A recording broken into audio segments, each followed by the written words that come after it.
este vechiat de clădirea Catedralei Sfinții Apostoli Petru și Pavel, o clădire modernă. Gândiți-vă că în 1878, în noiembrie, când se instaurează administrația românească în Constanța, exista o singură biserică creștină. Era Metamorfosis, biserica greacă, care este undeva pe strada Mircea.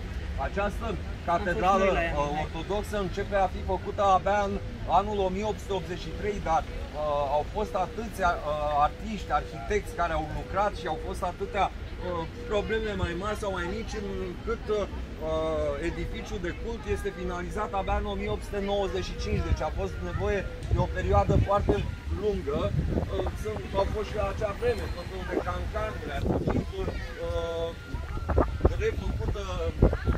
refăcută pictura din interior, pentru că cineva ar fi desenat-o pe soția sa în imaginea Reginei Maria. Așa scrie presa vremii, eu nu Reginei Maria, Fecioarei Maria, mă scuzați. Deci au existat câteva probleme, după care în al doilea război mondial, în 1941, dacă nu mă înșel, catedrala a fost distrusă. Sunt imagini de-a dreptul parțial, să spunem, deci nu chiar rasă de pe fața pământului, pentru că a putut fi refăcută. Aici, de exemplu, în porticul catedralei există un desen foarte frumos și care seamănă ca stil, pentru că e vorba de aceiași autori cu ceea ce ați văzut în sala pictată. Da? Există un episod foarte important desenat în porticul acestei catedrale.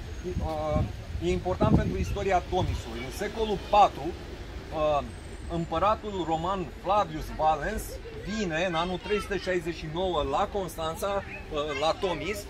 Pe acea vreme se războia cu goții și el era creștin arian. A existat o sectă a lui Arie, dacă știți cumva, și se întâlnește cu episcopul Tomisului, care era bretanion.